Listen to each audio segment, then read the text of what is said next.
hoje o que tem se provado é que a regra da política é a corrupção. Quem entra para a política entra para ficar rico.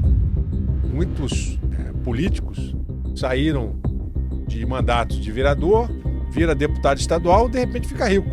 Compra casa no condomínio dos Mansões, casas de 5 milhões da Barra, com um salário de deputado que é um bom salário, mas... É um bom salário, mas é um salário igual de juiz federal. Eu não tenho condições de comprar uma casa de 5 milhões. Comigo não tem conversa com traficante. Fuzil na rua é ameaça e vai ser abatido. Neutralizado, o nome que você quiser dar, vai morrer. Uma vez o senhor tocou nesse ponto, deu uma treta terrível. O senhor mencionou isso, né?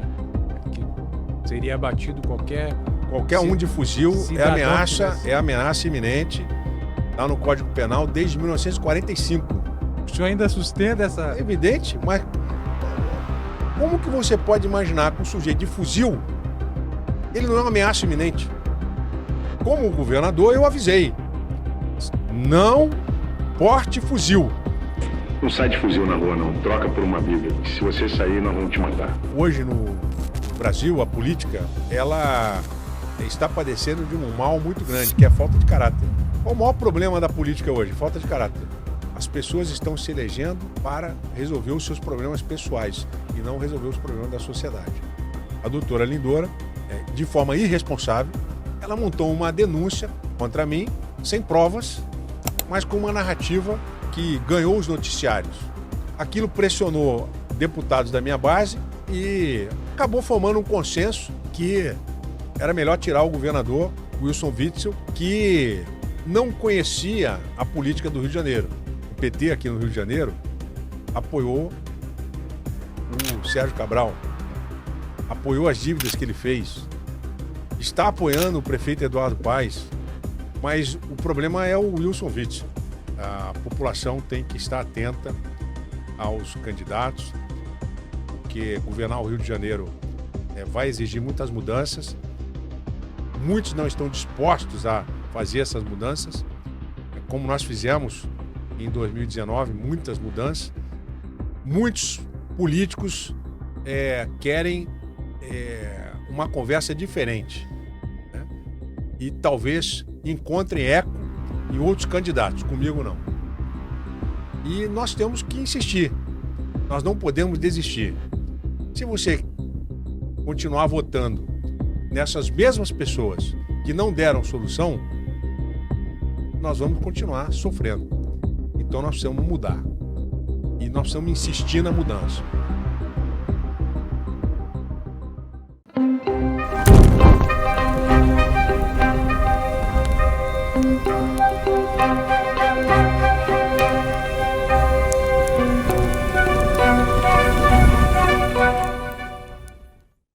Power Talks hoje super, mega, hiper, ultra especial com Wilson Witzel, doutor Wilson Witzel, ex-juiz federal, ex-governador do Rio de Janeiro, e ele está aqui com o coração aberto para falar de tudo. E a nossa proposta é a gente falar sobre justiça, sobre gestão pública e sobre os rumos e o futuro do Rio de Janeiro e do Brasil. Governador, que honra te receber aqui. Obrigado, Cleiser Alves. Power Talks.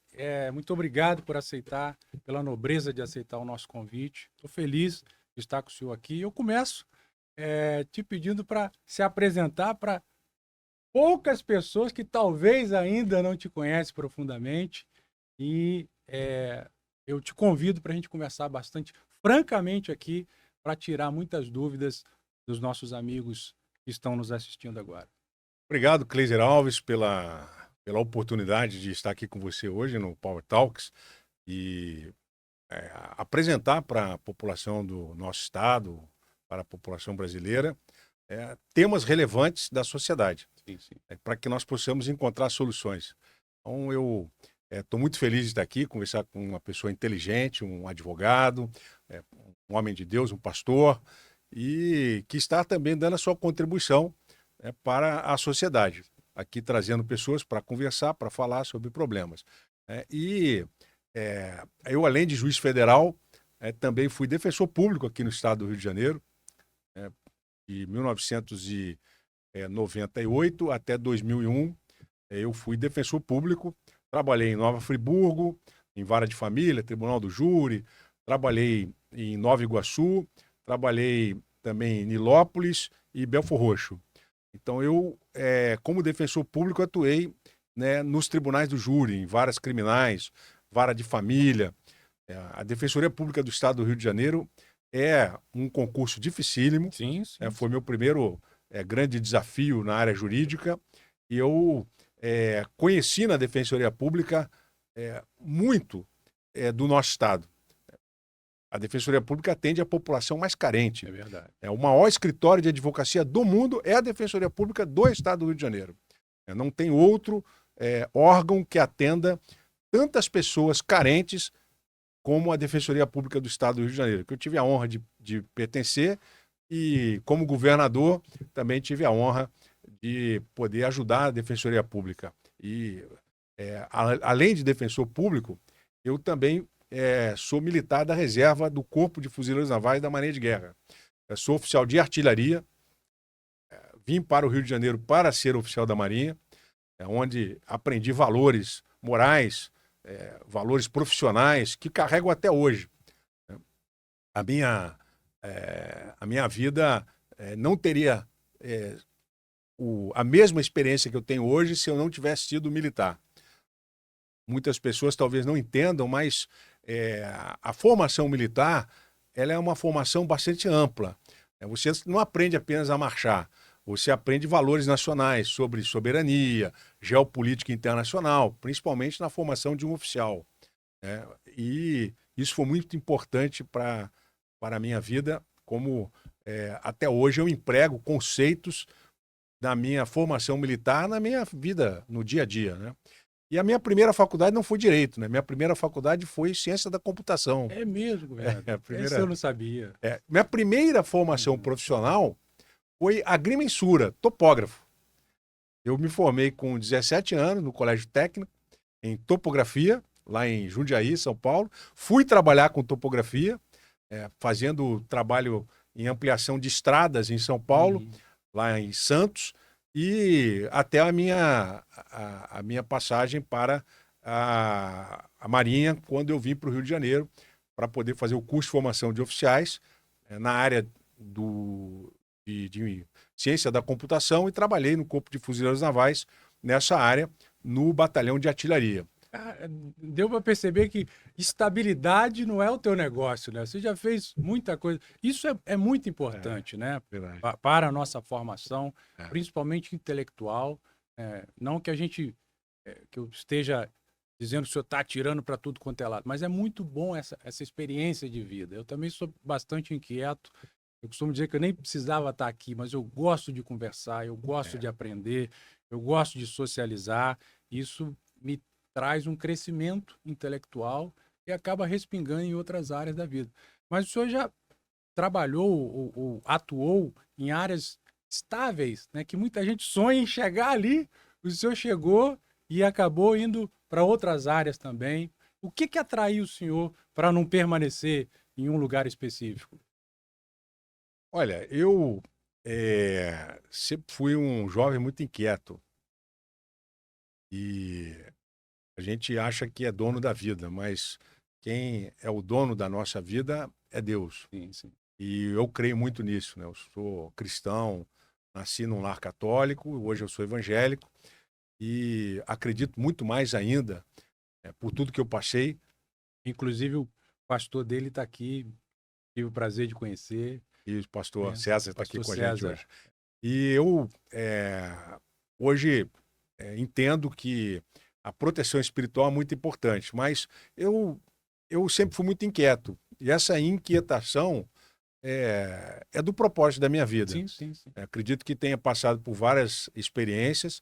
Eu poderia ser engenheiro, mas eu cheguei a fazer essa opção.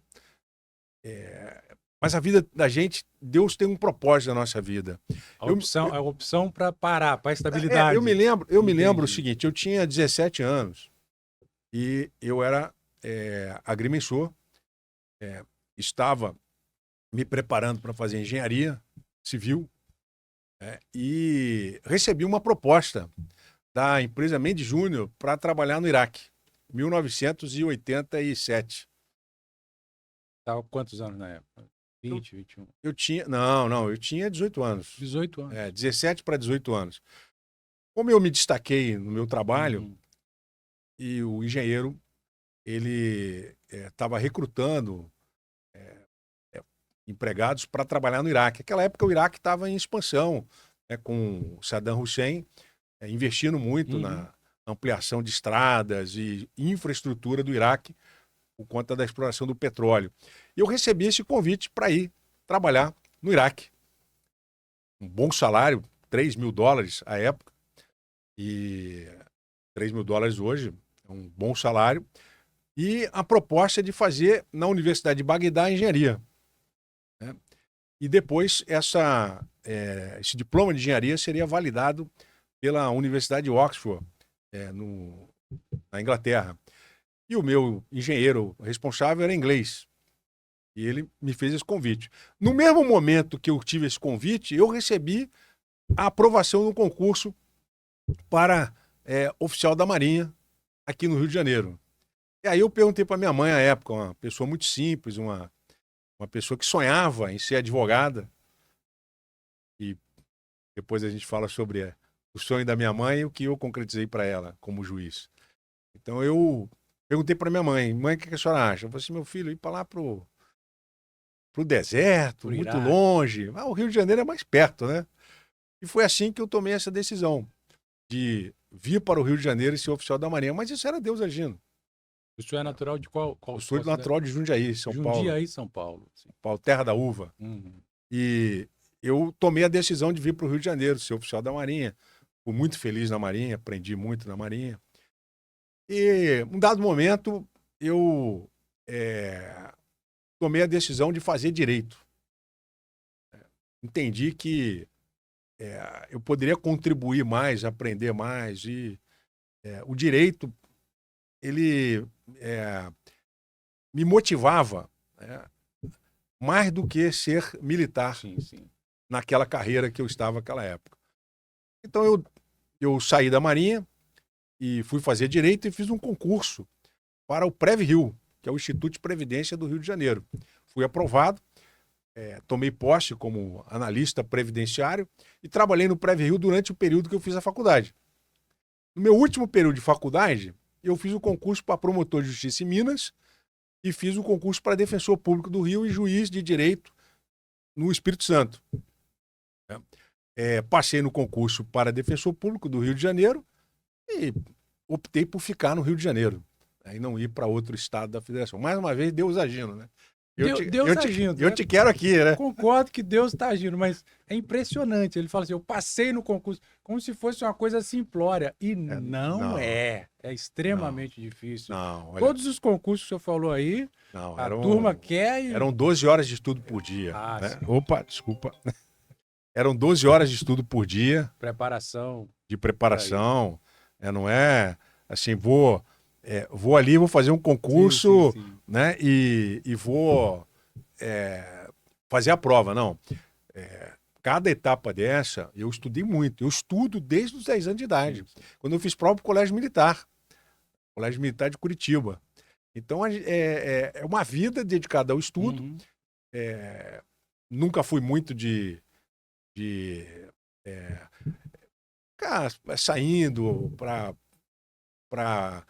vamos dizer assim, na faculdade, vou dar um exemplo, né? Na faculdade, o pessoal ia pro barzinho que tinha em pé da faculdade, cujo nome já era sugestivo. Segunda época.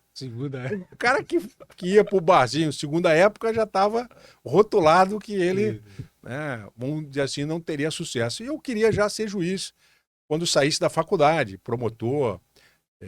Eu já tinha 24 anos, então estava deixando uma carreira militar. Falei, não posso ficar de brincadeira, né?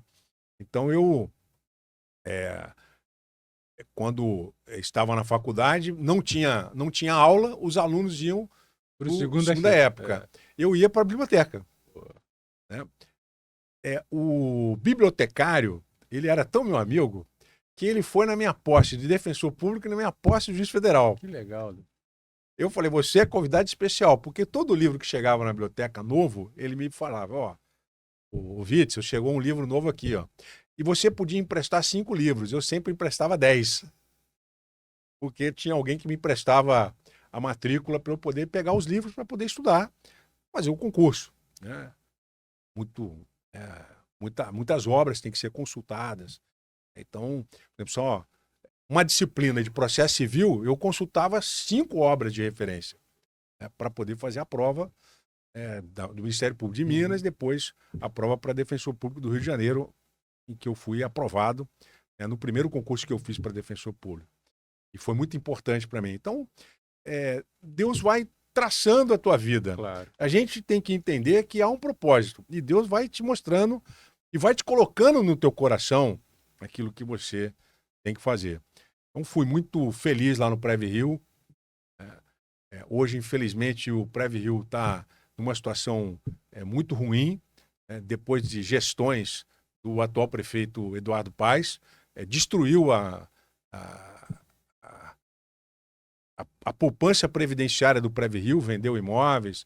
Hoje o Preve Rio não tem mais condições de fazer o que nós fizemos por volta de 94 a 98, quando na época era prefeito o César Maia e depois o Conde. O Eduardo destruiu o Preve Rio, fez muito mal ao servidor público do município e está deixando a prefeitura do Rio tão endividada quanto o estado do Rio de Janeiro. Então, é a turma que faz dívida. E eu fui muito feliz no Preve Rio. No Preve Rio, nós fizemos trabalhos sociais, financiamento de imóveis no Favela Bairro. Né? E aí, depois do Preve Rio, eu fui para a Defensoria Pública. Né? E, como eu te falei, muito estudo. São 12 horas de estudo por dia. Os bastidores, ninguém sabe, né? Não. Todo mundo vê o close e não vê o corre, né? E eu tinha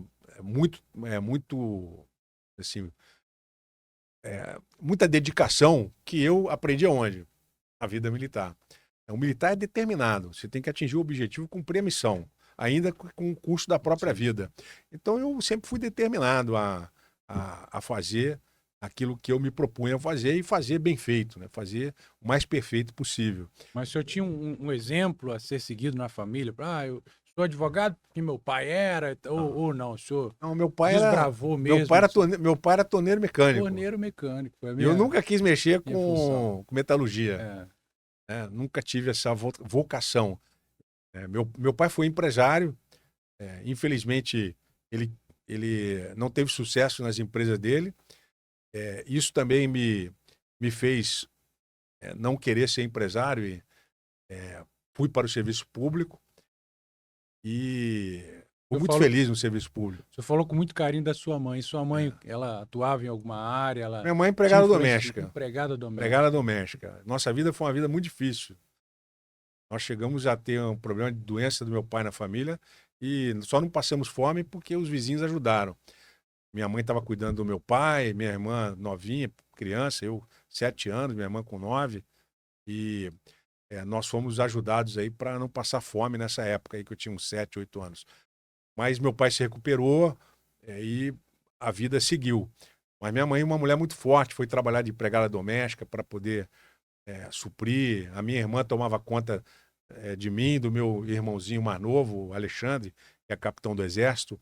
Está lá na Amazônia. Um abraço aí, capitão Witzel. E uma vida muito difícil. Né? Mas isso não impediu que eu pudesse honrar meu pai, honrar minha mãe. Meu pai foi alcoólatra durante muitos anos. E quando eu estava aqui no Rio de Janeiro, já oficial da Marinha, tive uma conversa com ele, uma conversa dura, e convenci meu pai a se internar e se tratar. Aí, com 60 anos, ele se livrou do álcool e morreu com 82 anos, depois de ver muitas vitórias na minha vida. Que legal. Então, daqui para frente, as vitórias, ele não vai ver, mas vai estar sempre no meu coração. Claro. Porque meu pai e minha mãe foram muito importantes para mim. E quando o senhor vem para o Rio, se estabiliza, melhora financeiramente? Tu trouxe a família, trouxe a mãe, trouxe...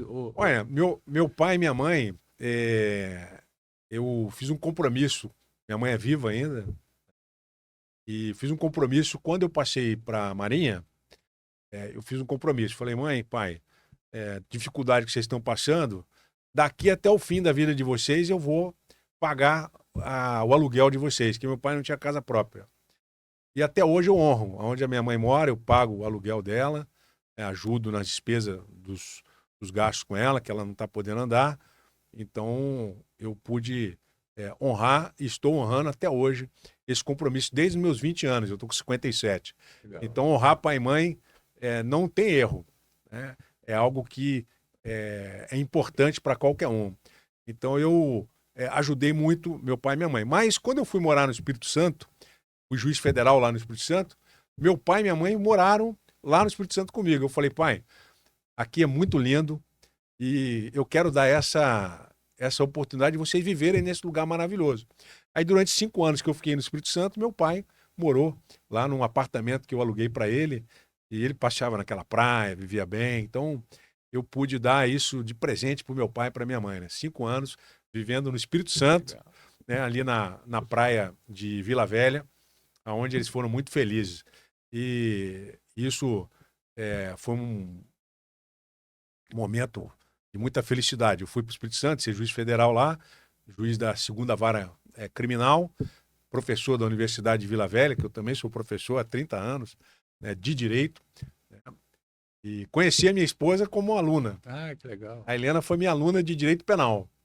E nos casamos, fizemos 20 anos esse ano de casados e 3 filhos. Então, foi uma vida familiar edificada sob a rocha, né? Essa base é muito importante, né, governador? Essa base familiar, você está do lado de pessoas que retiram um pouco o peso dos seus ombros, porque realmente já deu para perceber que a tua responsabilidade era muito grande, não apenas com a questão da família, mas também tanto na defensoria quanto em juiz, porque a função, né, do juiz é muito importante. Em tese, ele não pode errar, porque se ele erra, ele traz prejuízo muito grande às pessoas. É verdade. Mas, nesse caso, eu vejo que o cristianismo, de certa forma, ele te auxiliou também nessa caminhada, né? Você está lá dentro, mas você está com Deus. Eu já assisti alguns vídeos teus falando a respeito disso. Como foi que o cristianismo te auxiliou nessa tua caminhada tão dura? Porque as funções que o senhor desempenhou não são funções fáceis, né? Como o cristianismo te auxiliou nesse caso? O Cleide, eu nasci num lar cristão. Minha avó é italiana, meu avô alemão, por parte de pai, e por parte de mãe são portugueses. Então são países europeus muito cristãos. E eu fui batizado na Igreja Católica, fiz a primeira comunhão. A minha família foi uma família muito cristã. Meu pai, até o último dos dias dele, ele toda manhã assistia à missa. Então eu tive um ensinamento do evangelho muito presente. Não só no ensinamento, mas nas ações. Minha mãe sempre nos ensinando, respeitar os professores, respeitar o pai e a mãe, ensinando pra gente que tem que respeitar o seu semelhante. Então isso, uma formação moral, de caráter, que o cristianismo contribui muito. Sim, sim. E a minha vida sempre foi voltada para esses princípios. E quando, recentemente, em 2020, eu passei por esse momento de perseguição política. Nenhum perseguido político é perseguido porque ele faz coisa errada. Ele é perseguido porque ele fez a coisa certa. Quem não está sendo perseguido, hoje na política, de uma maneira geral, é porque está fazendo a coisa que todo mundo quer que faça. Errado. O óbvio. A gente vai ter oportunidade de falar isso. Claro. coisas mais graves do que me acusaram aconteceram e nada foi Nada feito. foi feito. Né? Significa que alguma coisa aí não está muito bem explicada. E isso todo mundo tem que estar atento, especialmente aqui na política do Estado do Rio de Janeiro. Por isso que é importante, governador, essa nossa conversa. Eu entendo que o conhecimento é poder, falta de conhecimento é prisão. Então é muito importante conversar, é muito importante falar, é muito importante mostrar, porque, infelizmente, a mídia só mostra uma parte da história, né? Eu acho que essa outra parte é importante que seja mostrada também, até para que o público, até para que o povo tome a sua própria conclusão, com base na veracidade dos fatos. Né? Olha, eu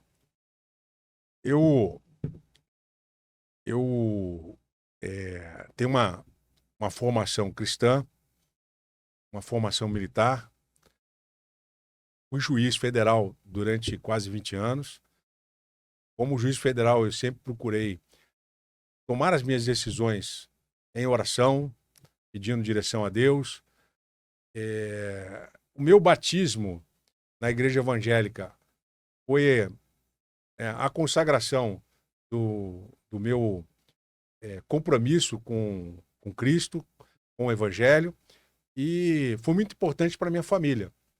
Nós passamos um momento extremamente delicado. Eu fui juiz, defensor público, servidor do Preve Rio, oficial da Marinha, professor. Eu nunca fui acusado de nada. Meu patrimônio foi todo constituído de acordo com a minha renda. Eu moro no Grajaú até hoje, né?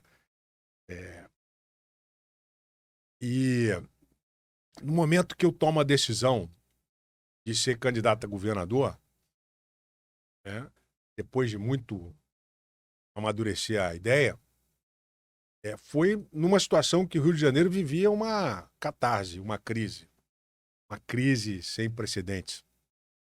Uma intervenção na segurança pública, Sim. né?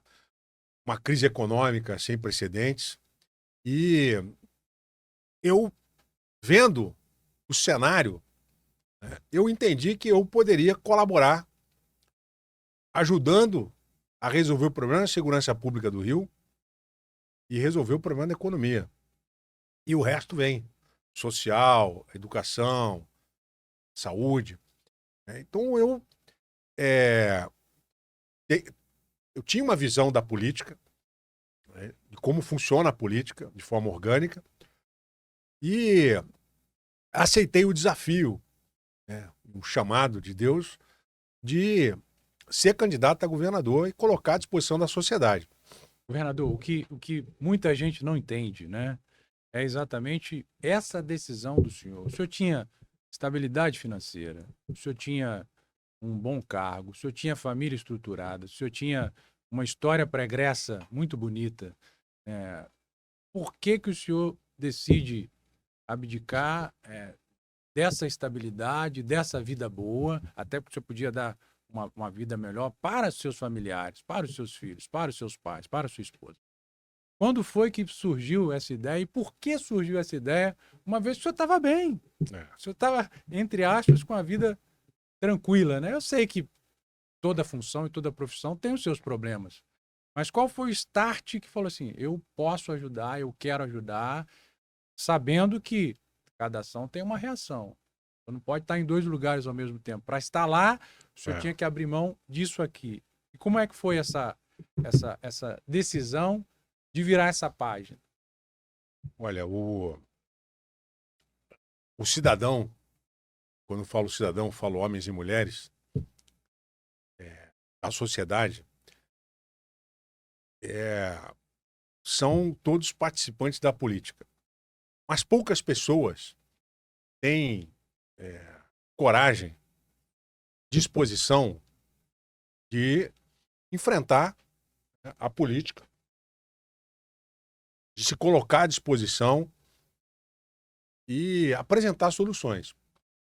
A internet tá cheio de Especialistas. né? Resolve-se tudo, né? Eu vejo muita gente, às vezes nas minhas páginas, falando assim, governador, o senhor errou muito.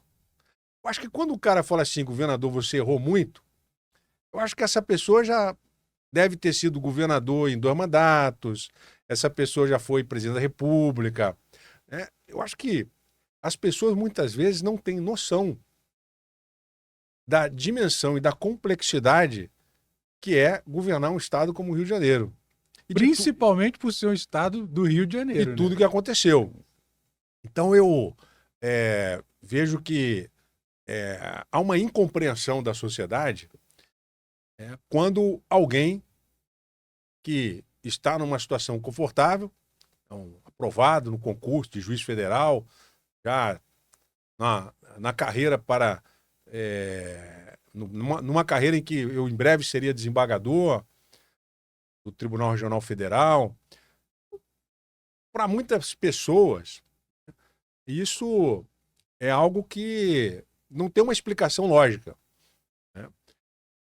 Mas é preciso entender, né, e é preciso compreender que nós temos que ter coragem de fazer algo para mudar essa situação que nós estamos vivenciando. Se ninguém tiver coragem de fazer, os homens de bem, mulheres de bem, serão governados pelos picaretas, pelos homens e mulheres que não têm compromisso com o futuro do nosso estado, do nosso país. E adiante dessa minha formação, que tem origem na minha formação militar, quando você vai para a guerra, você não sabe se você volta vivo. É uma situação totalmente incógnita. Então, até por isso, eu não tinha medo de deixar a magistratura e ser candidato, vença ou não, né? Mas eu acreditava que eu iria realmente vencer a eleição de 2018 e me preparei para governar o Rio de Janeiro. E até aquele contexto, o senhor nunca tinha tido nenhum cargo eletivo, nenhum cargo público? O senhor não era secretário, o senhor não estava envolvido com... Não, mas conhecia muito bem a máquina pública. Claro, claro. Eu, como juiz federal, julgava casos de improbidade administrativa, criminais. Então, a visão do juiz federal é uma visão muito ampla. E eu estudei o Estado. Durante 4 anos, de 2014 até 2018, quando eu saí da magistratura, eu estudei o Estado. Eu fui me preparando, né? Eu digo que eu estudei para ser governador. Mas, infelizmente, a política tem uma certa,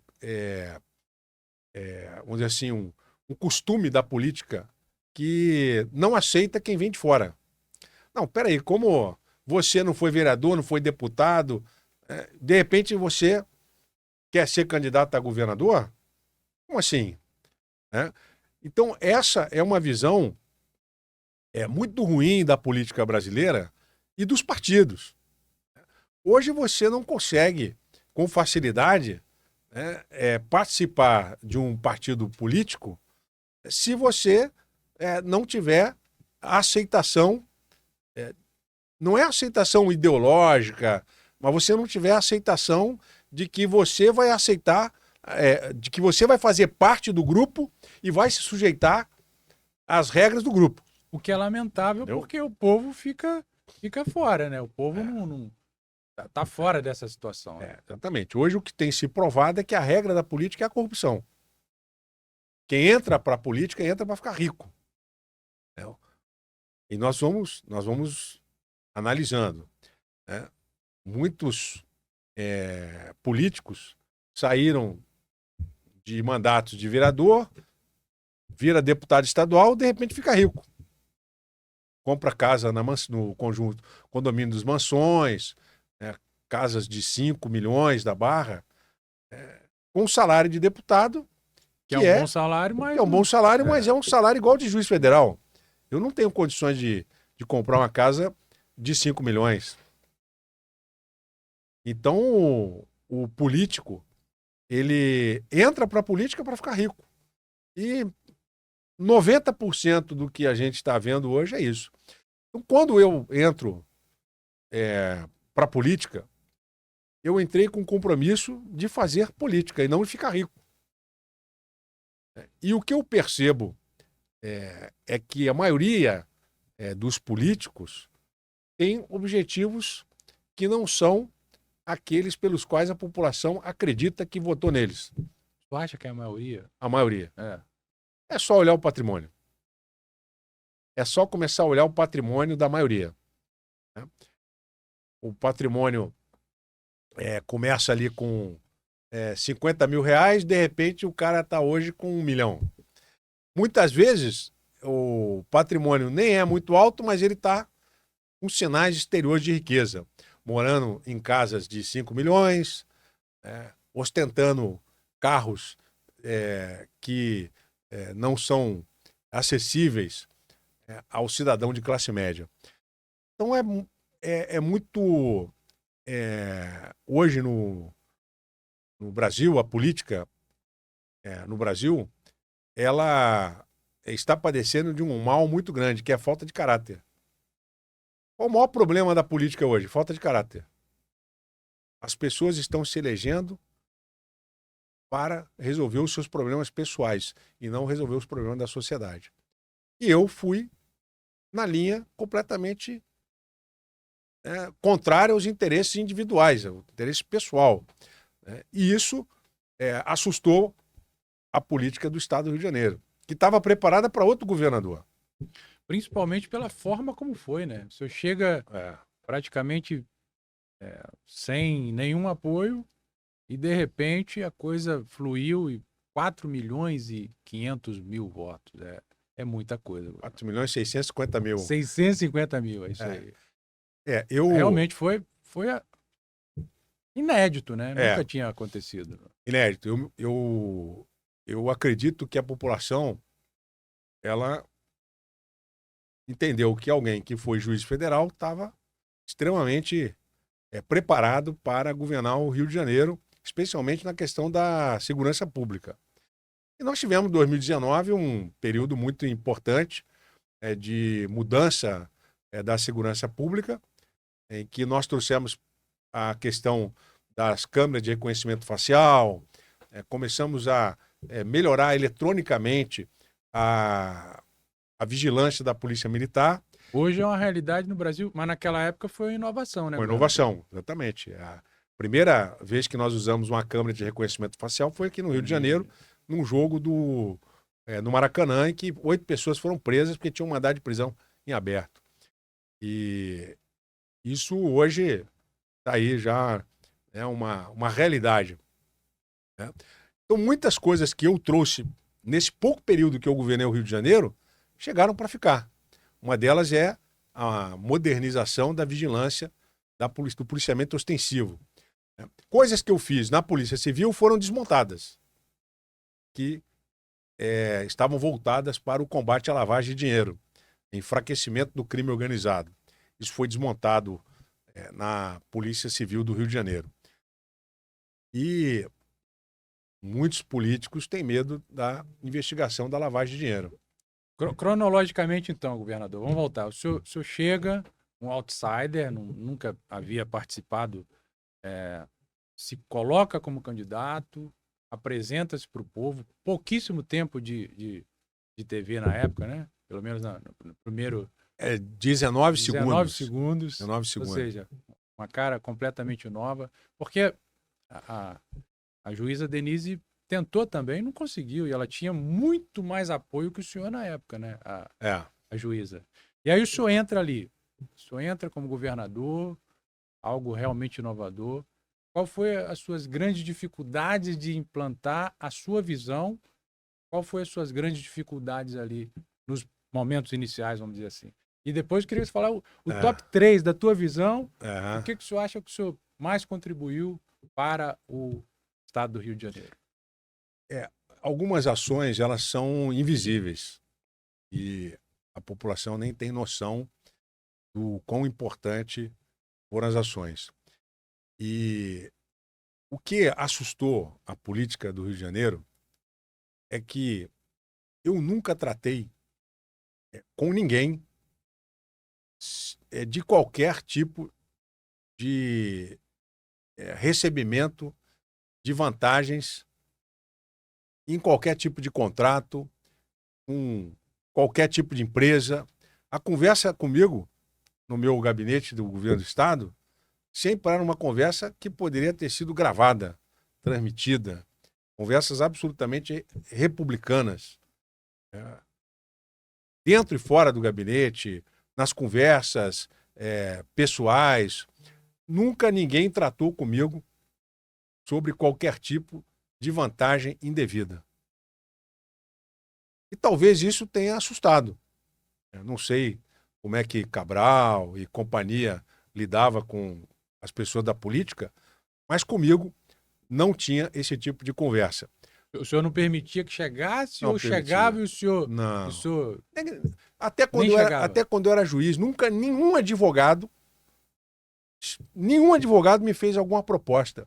Ah, doutor, o senhor deu uma decisão assim, um assado. Nunca alguém teve a audácia de sentar no meu gabinete e fazer uma proposta indecente para mim. Nunca. Até porque sairia preso. Entendi. Então, e normalmente quando eu atendi o advogado, eu atendia com Alguém do lado. sempre com servidores e muitas vezes na própria sala de audiência. Não deixava de atender o advogado, mas na sala de audiência, no balcão da secretaria, nunca deixei de atender advogado. Quando eu saí do Espírito Santo, eu fui elogiado pela OAB do Espírito Santo, né, quando eu vim embora para o Rio de Janeiro, removido.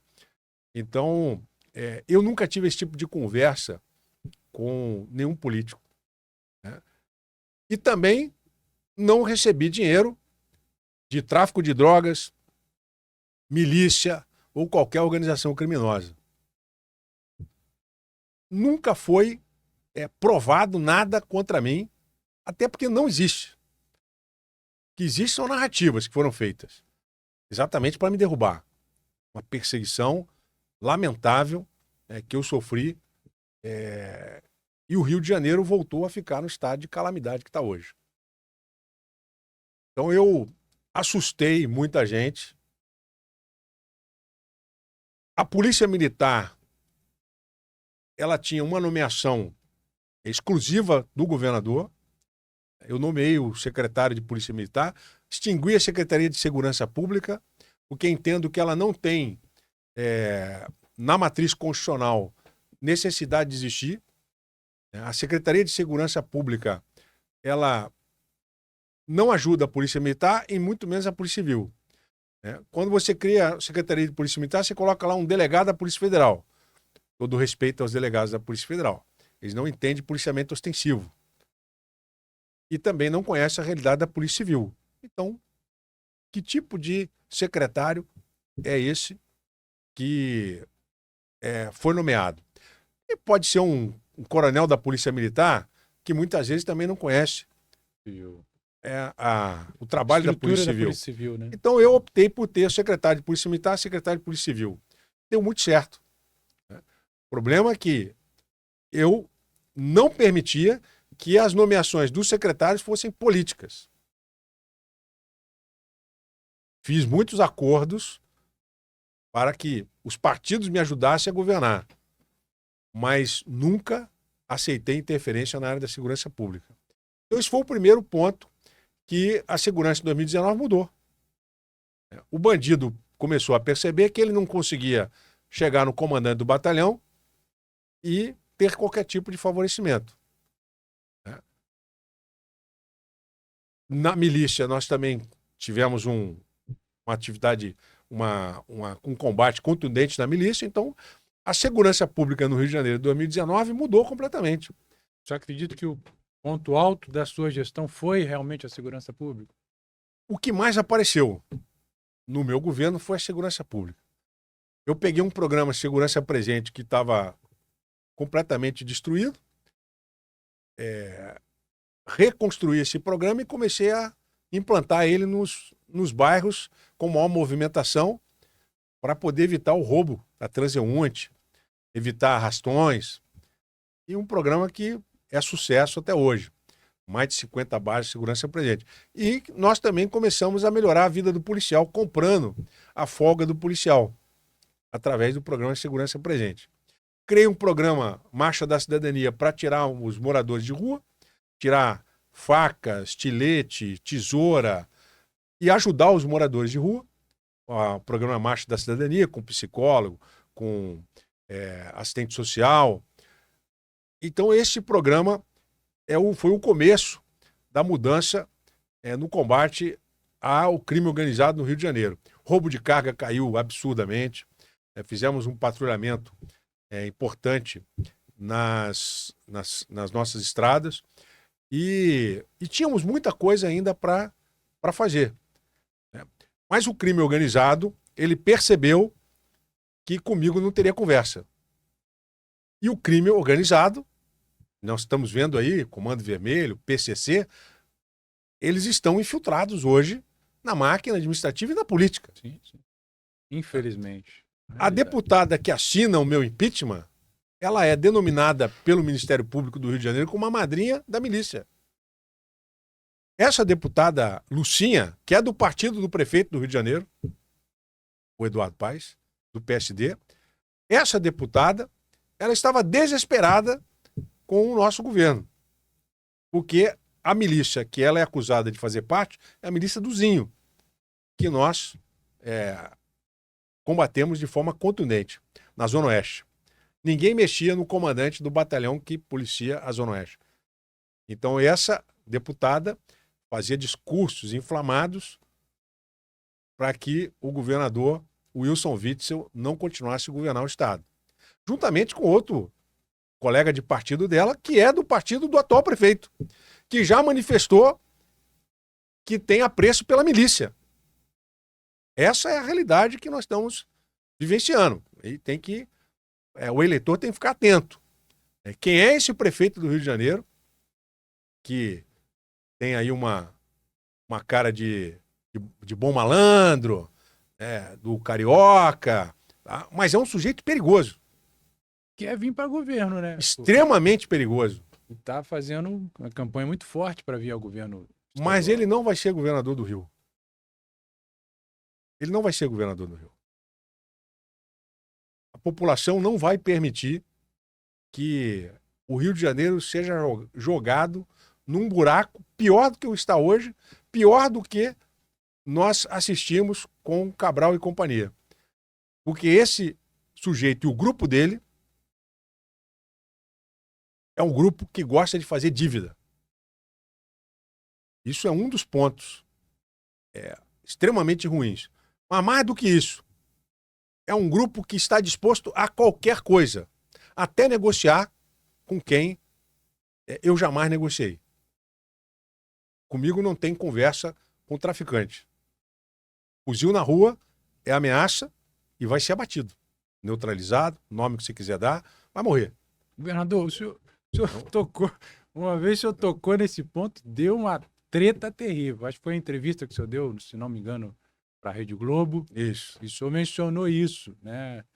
Que seria abatido qualquer um de fuzil é ameaça iminente. Está no Código Penal desde 1945. O senhor ainda sustenta essa... É evidente, mas como que você pode imaginar que um sujeito de fuzil, ele não é uma ameaça iminente?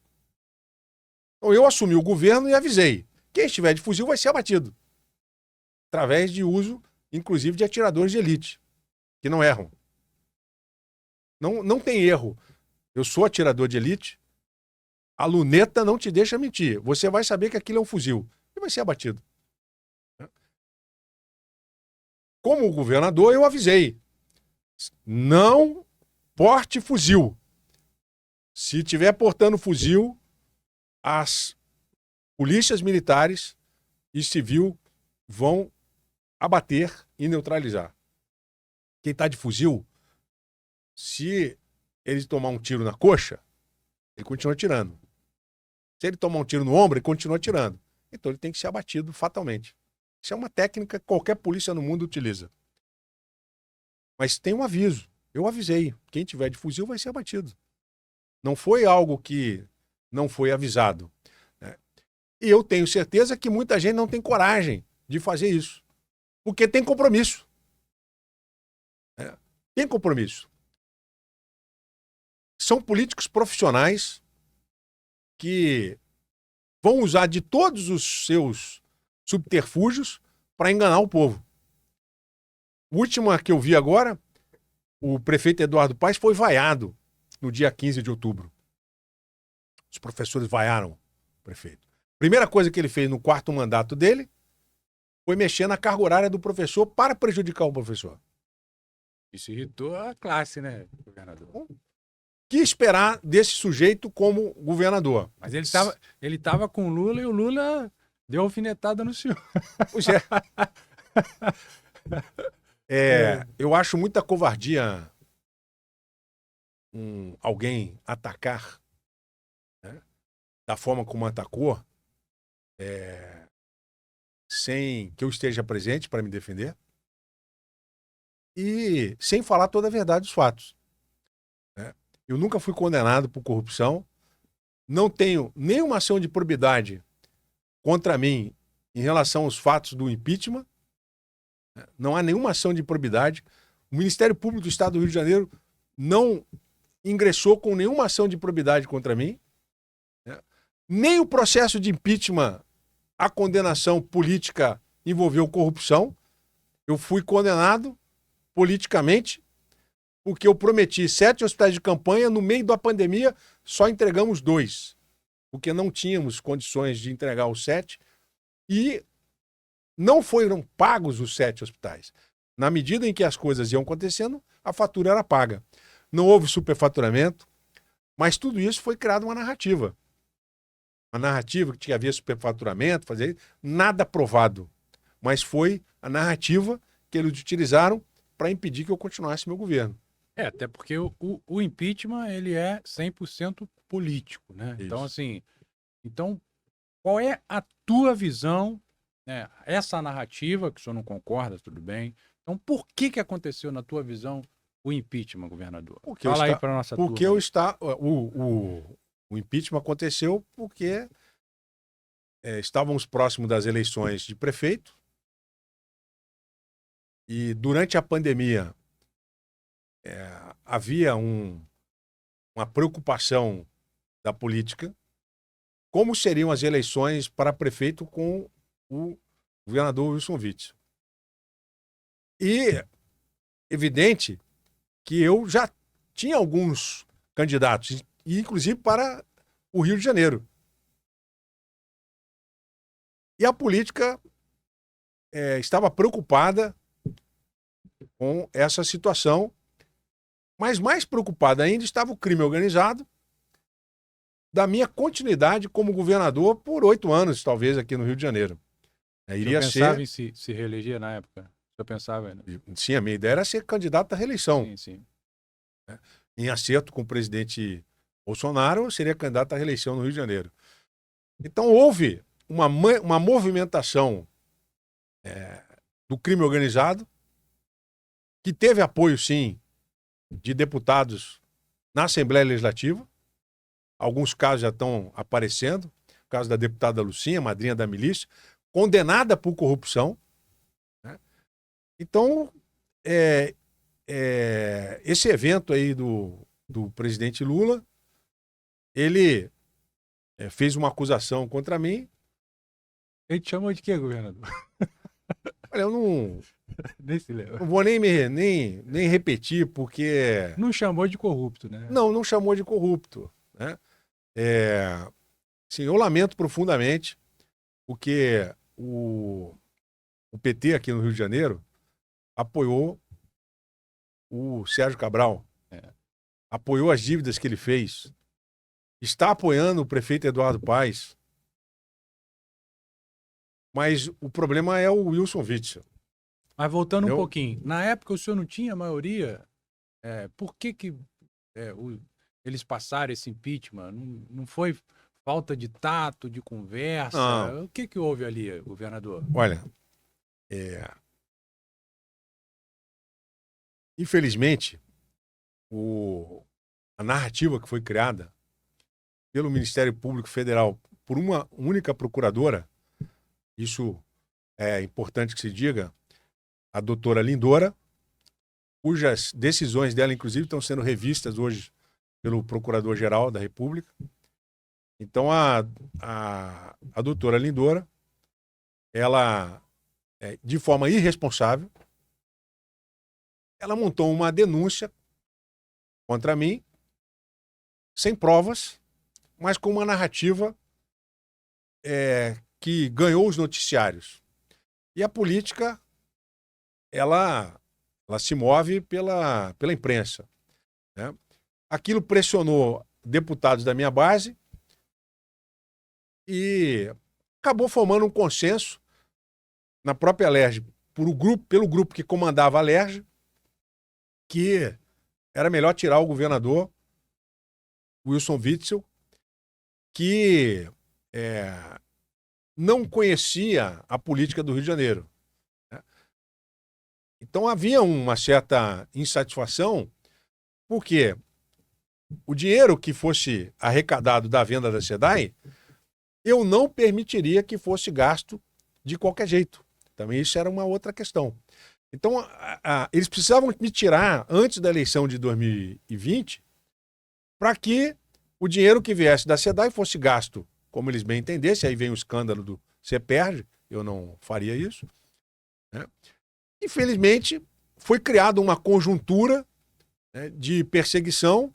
O Ministério Público, nessa procuradora, convence um ministro da STJ a me afastar. Quando você afasta o governador, você perdeu toda a tua base política. Sim. Né? Então, foi criada uma situação que não se concretizou até hoje de acusação. Né? Os processos contra mim foram anulados por várias falhas que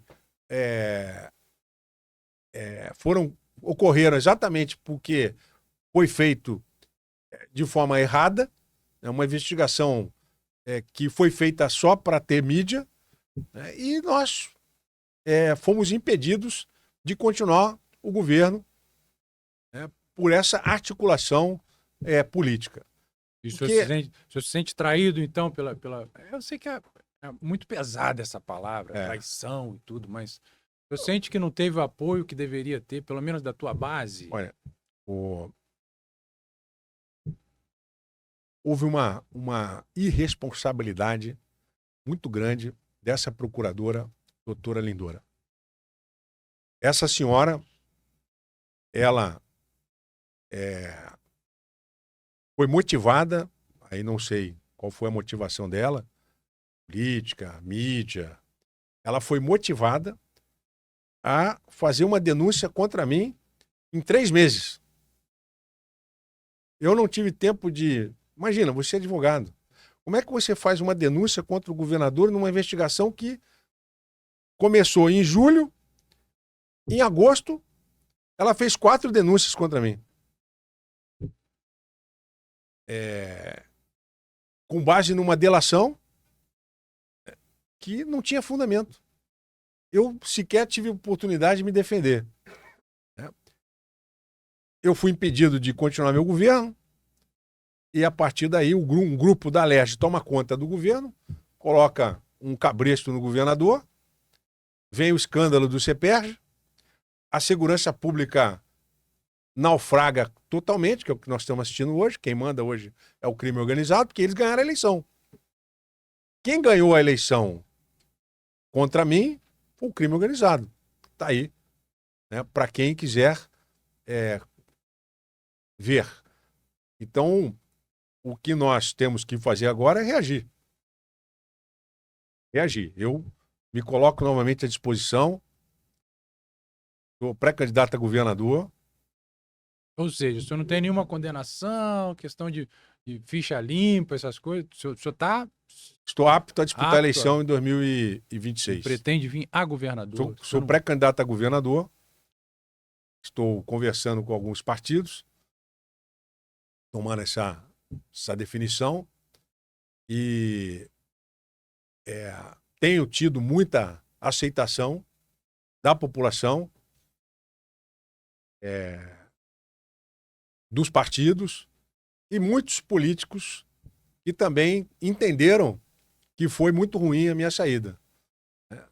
Numa investigação sem pé nem cabeça, numa irresponsabilidade de uma pessoa, que, infelizmente, colocou o Rio de Janeiro de joelhos para o crime organizado. Então eu não fujo à luta, não preciso da política para viver, hoje sou advogado, mas eu quero continuar contribuindo. E a população, em 2026, tem que ter oportunidade de decidir se o Eduardo Paes vai ser o governador do Rio ou se vai ser o Wilson Witzel. Não vejo outro candidato. Não vejo outras pessoas em condições de disputar a eleição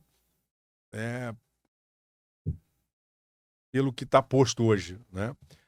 Tem uma turma aí que tá fazendo barulho, governador. Tem uma galera aí. Eu topo falar do nome de alguns aqui? À disposição. Desafio, hein? Vamos lá? Eu posso dar um nome aqui, o senhor... A ideia é, vou dar um nome, o senhor fala uma palavra e comenta sobre ele. A gente vai começar pelo nosso presidente, Luiz Inácio Lula da Silva. Olha, eu não sou adversário do Lula. Ele é candidato à reeleição para presidente e eu sou pré-candidato a governador do Rio de Janeiro.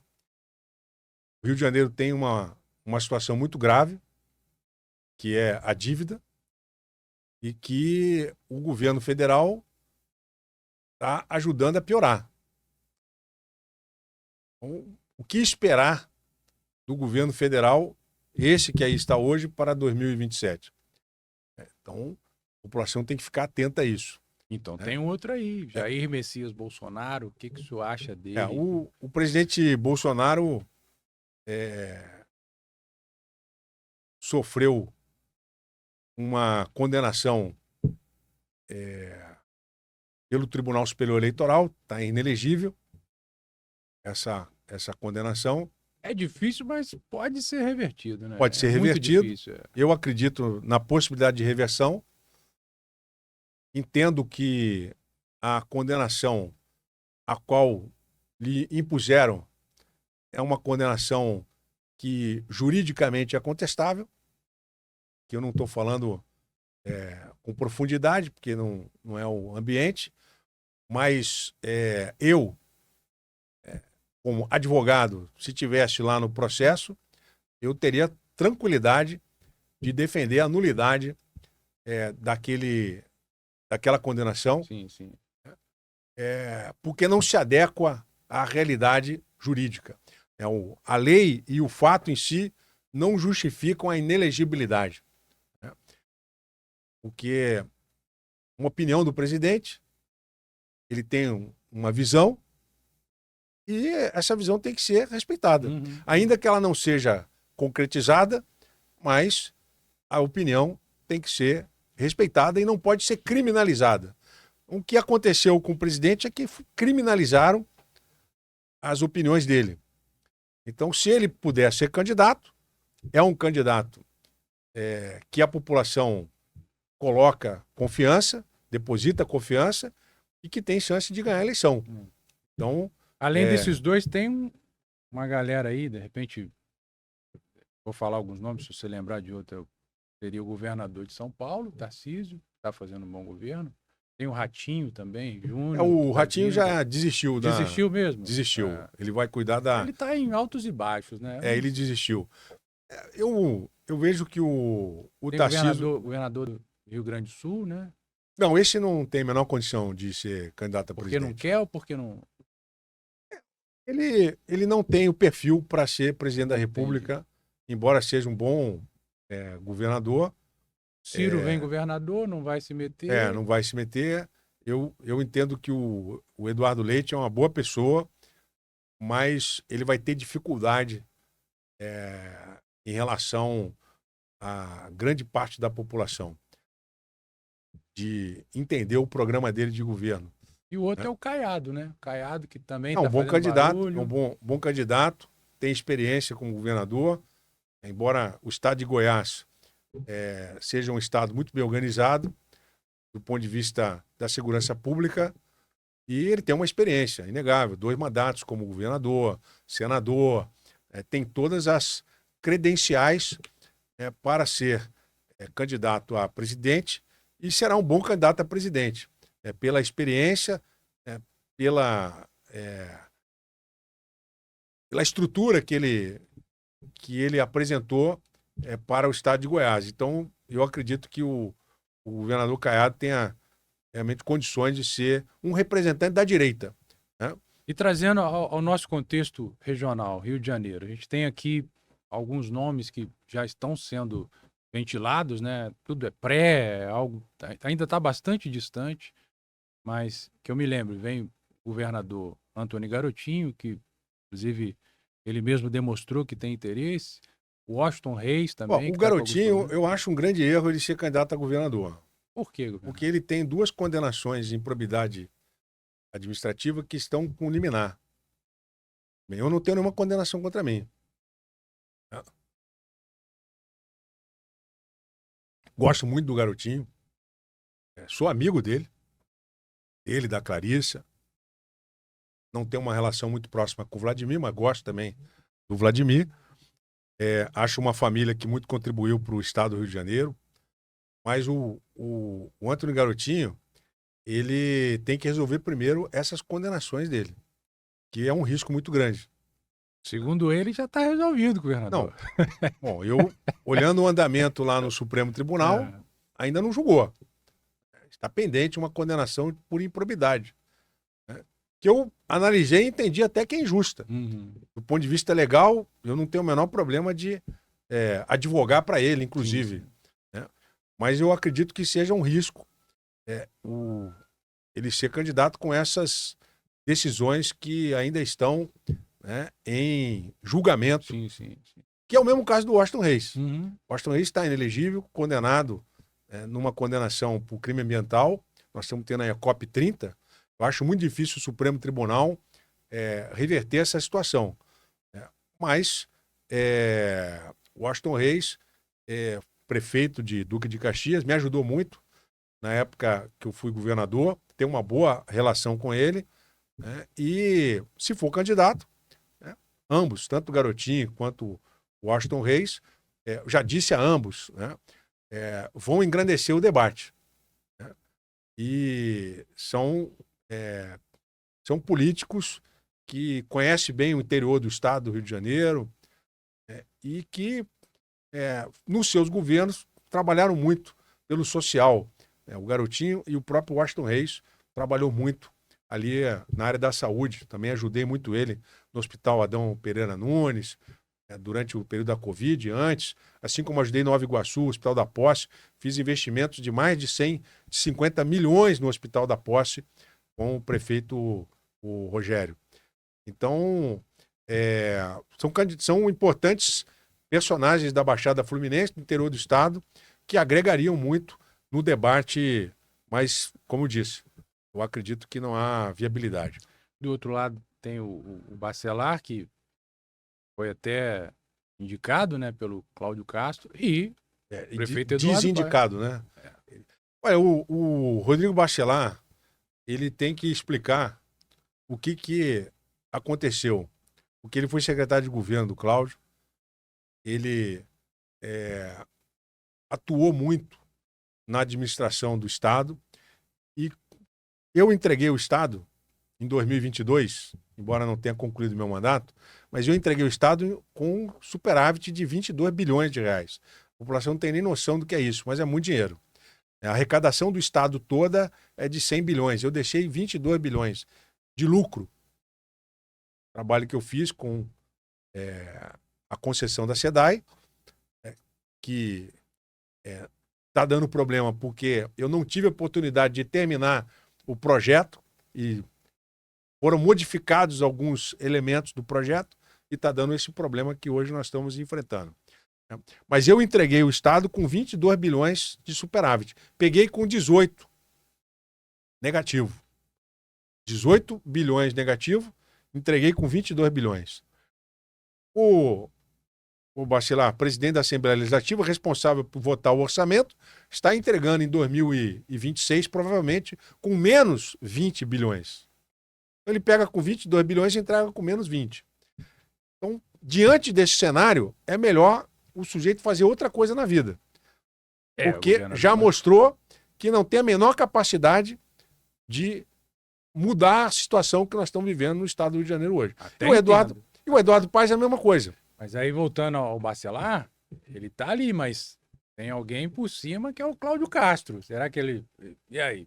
O Bacelar não tá sozinho, não tá agindo sozinho. Eu acho que os dois estão numa situação muito difícil. Né? O Cláudio tá indo embora. Os dois estão numa situação muito difícil. Como é que é a tua relação com o Cláudio? Olha, eu hoje não tenho nenhuma relação com ele. Desde aquela época? Assim, não tenho relação com ele, não. O que o senhor achou dos 2 mandatos dele? Eu acho que foram muito ruins, né? Acho que a segurança pública piorou muito. Programas importantes foram descontinuados, como a Marcha da Cidadania e o programa econômico do Estado. Nós tínhamos um programa econômico. Ele não participou da criação do programa econômico. Foi feito por mim e pela minha equipe. Inclusive com o economista da PUC. Nós tínhamos um programa econômico que criaria o Banco de Desenvolvimento do Estado para injetar esses 25 bi da SEDAI na economia do Estado e não na receita corrente do Estado, como foi feito. E agora querem pegar, inclusive, dinheiro do Rio Previdência para pagar a dívida. Ou seja, uma gestão que não está sendo exitosa, né? E que vai dar muito trabalho para consertar. Então, nós temos propostas para a criação do Banco de Desenvolvimento do Estado, injetar 30 bilhões na economia do Estado, injetar 30 bilhões de reais na economia do Estado e, com isso, revitalizar o Estado do Rio de Janeiro e resolver o problema da segurança. Mas talvez isso tenha um pouco de dificuldade, porque Eduardo está vindo aí com a máquina na mão e tal. Como é que o senhor sente em relação a isso? Ele tá... Olha, em 2018, o Eduardo era apoiado pelo governador Pezão. Ele tinha o apoio da máquina do Estado toda. Mais de 20 partidos com ele.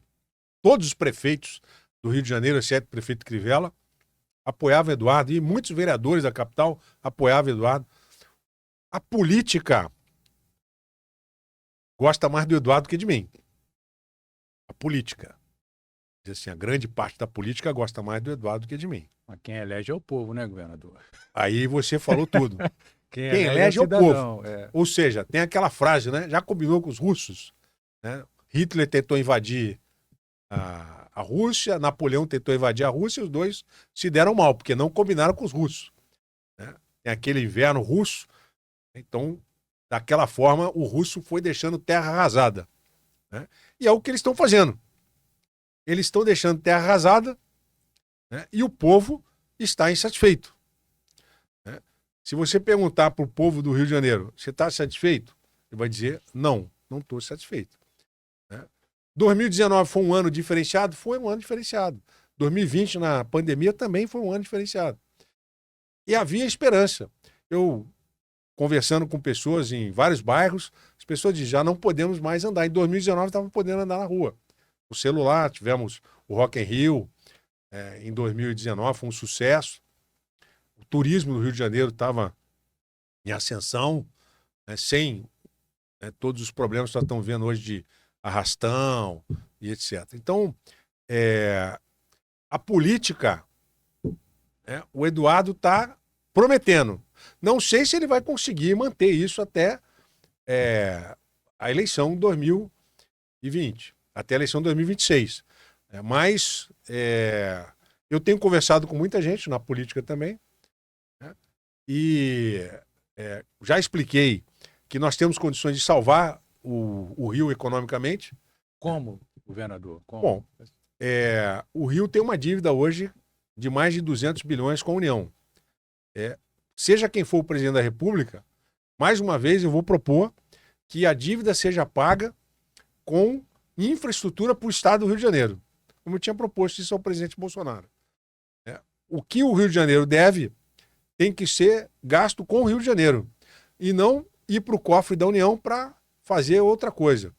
Então, essa é uma proposta que eu vou levar para o governo federal, seja quem for o presidente, e vamos colocar toda a força política para que o Rio de Janeiro possa pagar a dívida e investir no dinheiro no próprio Rio de Janeiro. E esse dinheiro vai ser investido aonde? No Banco de Desenvolvimento do Estado.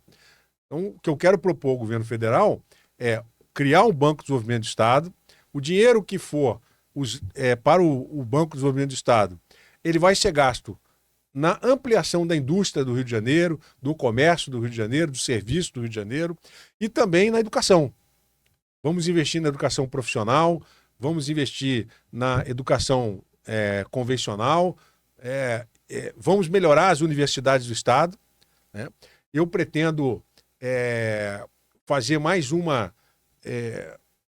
curso de medicina na Baixada Fluminense, criando um hospital universitário, além do Hospital da Posse que nós temos. Nós temos o Hospital Moacir do Carmo, e a região ainda carece de mais unidades hospitalares. E ali a ideia é criar mais um hospital universitário naquela região com mais uma classe de medicina. Tem muita faculdade de medicina. Tem, mas falta muito médico. Falta profissionais de saúde. Fazer uma escola de enfermagem. Então, ampliar a nossa universidade da Zona Oeste. Tá? Assim como investir na agricultura do nosso estado. Eu identifiquei em 2019 que nós temos a possibilidade de produzir muita soja no Rio de Janeiro. Revitalizar a avicultura. Revitalizar, né, a produção de carne, né, com novas plantas de abatedouros, né, e com a produção de milho, a produção de soja, a produção de feijão, nesses 300 mil hectares que nós temos disponíveis, reinvestindo na produção de cana e de açúcar no norte do estado, com esses recursos, em 4 anos, eu acredito que o Rio de Janeiro consiga estar mudando essa realidade econômica que nós vivenciamos hoje. Eu acredito que um incremento de receita em torno de 5 a 8 bilhões de receita corrente no estado. Aí eu posso me comprometer com o servidor público de fazer a recomposição salarial. Hoje, qualquer candidato, qualquer um que vá se candidatar e diga assim, eu vou dar 5% de aumento para o servidor público, na situação que está, é inviável. Nós precisamos criar essa realidade. E esse é o plano econômico que eu tenho. Aumentar a nossa capacidade de produção do Estado, aumentar as nossas receitas. O Estado vai ser o grande indutor disso. O Estado vai ser parceiro das empresas, através do Banco de Desenvolvimento do Estado. Não pode ser pelo BNDES, porque o BNDES tem outra política nacional. Aqui vai ser o BNDES não pode ajudar o Rio de Janeiro, não ajudar os outros estados. Então nós temos que ter o nosso banco. Como o Sul, Paraná, Santa Catarina e Rio Grande do Sul tem o seu Banco de Desenvolvimento, o Nordeste tem um Banco de Desenvolvimento, o Espírito Santo tem um Banco de Desenvolvimento, o Rio tem que ter o seu Banco de Desenvolvimento. Uma grande política de mobilidade urbana que nós vamos reestruturar. Com isso, nós estamos falando em talvez hoje 200 bilhões de reais que vão ser injetados na economia do Rio nos próximos 10 anos. A SEDAI foi um investimento de 150 bilhões. Então, eu acredito que nós temos plenas condições de dar desenvolvimento econômico para o Estado, retomar o controle da segurança pública e fazer com que os projetos sociais avancem para as comunidades, melhorar as comunidades, né? E retomando o projeto Comunidade e Cidade. Então, hoje eu não vejo nenhuma proposta diferente disso. O que eu vejo é proposta para gastar dinheiro. A turma do Eduardo gosta de fazer obra com dinheiro público. Perderam agora o Pan-Americano para o Paraguai, porque já tinham percebido, provavelmente, que era um engodo a proposta de Niterói e Rio de Janeiro. Porque o que eles queriam era mais obras, né, com dinheiro público. E a dívida fica para quem? Fica para a geração futura, para viver o que nós estamos vivendo hoje. É uma realidade cruel, principalmente para o cidadão mais pobre, porque juro em cima de juro, em cima de juro, parece que é algo que nunca acaba, né? Então, eu achei interessante essa proposta do senhor, mas será que o senhor se vê o quê? Como centro-direita como direita, tem uma nomenclatura, o senhor se nome... ou não, como o senhor se... Olha, eu sou cristão, Ah, eu sou casado com a Helena, eu tenho 4 filhos, né? Eu sou um militar da reserva, sou um ex-juiz federal, defensor público, eu sou uma pessoa que dei aula durante 30 anos de direito, e que estudo para resolver os problemas da sociedade. Falo com todos os segmentos, converso com todas os grupos, com todas as identidades, do ponto de vista racional, né? Tenho meus valores morais e meus princípios, né? Mas não deixo de ouvir todos os lados. Então são qualidades que você tem que ter como governante. então deixa eu melhorar a pergunta. Então, Como a política nomeia o senhor? É centro-esquerda, centro-direita, é centro, é direita, é ultradireita? não, ultradireita não, que eu não defendo nenhum tipo de revolução, de quebra da democracia, nada disso. Eu sou uma pessoa racional. Eu acho que hoje as pessoas mais racionais com quem tenho conversado são de direita. Mas tem boas pessoas que podem contribuir na esquerda, com bons projetos sociais, são programas importantes que foram iniciados. O senhor consegue ter um relacionamento Consigo, com a sem galera? problema. Por exemplo, esse projeto... Sem problema nenhum. Não sei nem se o senhor já mencionou isso em outros lugares, de dar uma assinatura para a dívida do Rio de Janeiro. Isso é muito interessante, muito interessante. Mas assim, tem que combinar com Aí é pressão o pessoal política federal, né? Aí é pressão política da bancada do Rio de Janeiro. Uma vez que né? realmente se concretize a vitória do presidente Lula ou não, eu acho que teria facilidade em apresentar essa proposta e ser bem aceita por ele, porque o Rio de Janeiro é uma vitrine. Vai ser levada. Vai ser levada a tempo... proposta, nós vamos conversar, nós vamos sentar.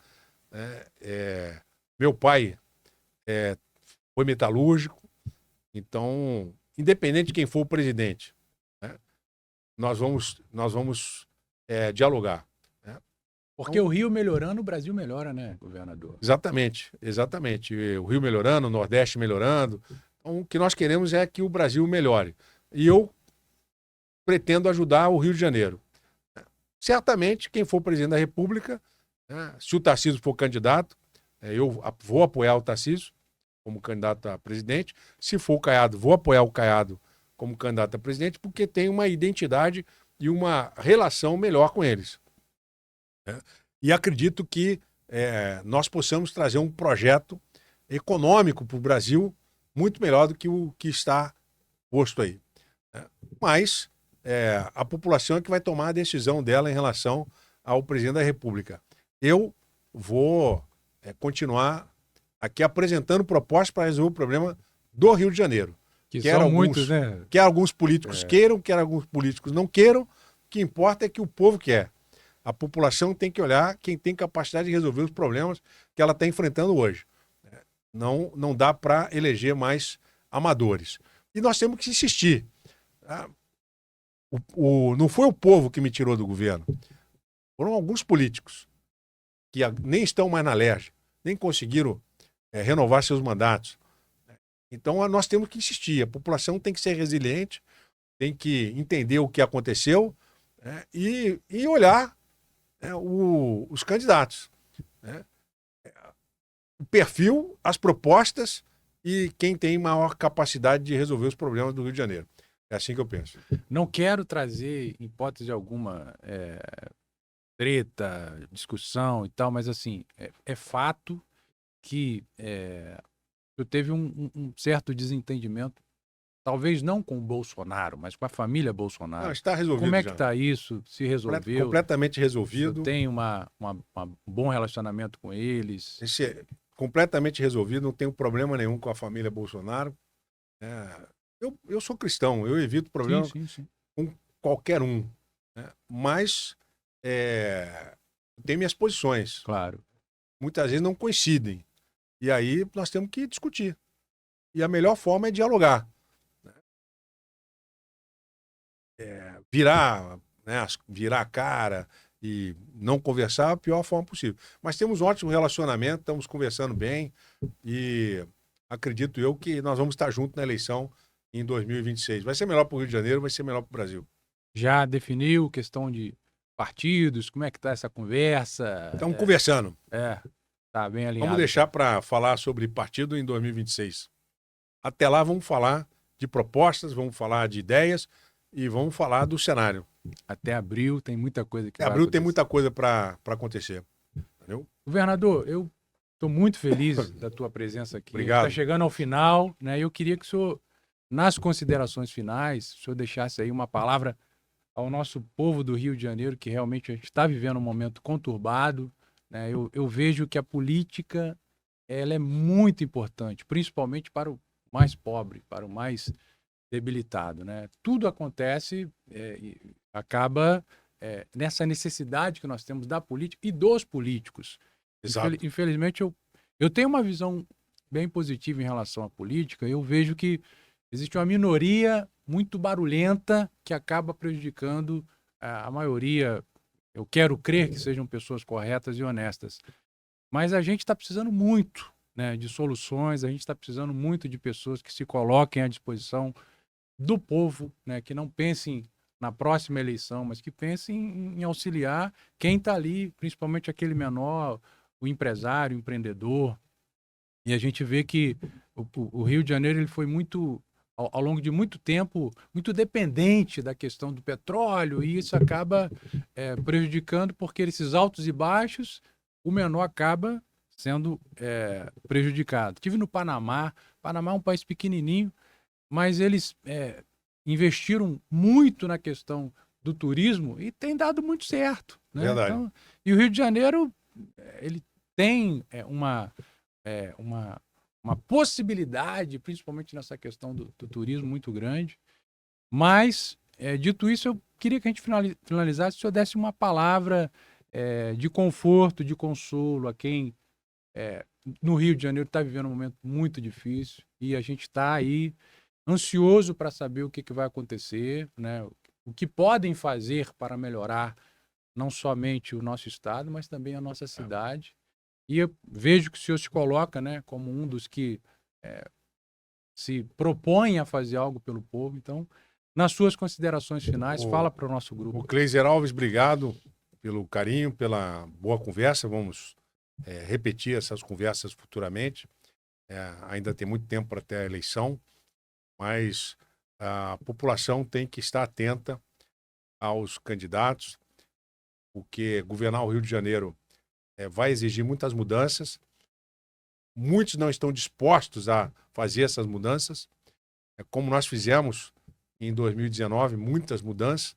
Uma sensível foi o fim da vistoria do Detran, que é um custo desnecessário, não levava absolutamente nada, e criamos o Detran Seguro nas ruas, para fiscalizar os carros que não vão à fiscalização do Detran. Então, de forma educativa. Então, governar exige responsabilidade. Muitos políticos querem uma conversa diferente, né? E talvez encontrem eco em outros candidatos, comigo não. E nós temos que insistir, nós não podemos desistir. Se você continuar votando nessas mesmas pessoas que não deram solução, nós vamos continuar sofrendo. Então nós precisamos mudar. E nós precisamos insistir na mudança. Não é fácil, nós vimos aí o que o sistema fez comigo, mas eu estou de pé, eu estou disposto e com muito mais experiência e conhecimento para poder levar adiante o nosso programa de governo.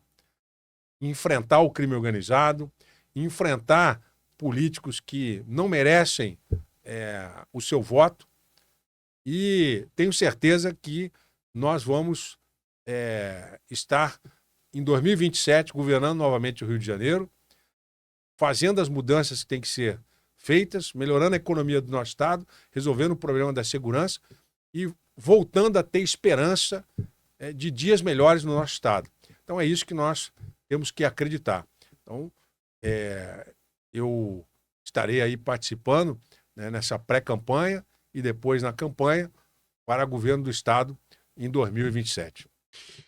Senador, mais uma vez, muito obrigado. Eu que agradeço. Pela nobreza de aceitar o nosso convite. A gente está terminando aqui Power Talks especial com o ex-governador Wilson Witzel.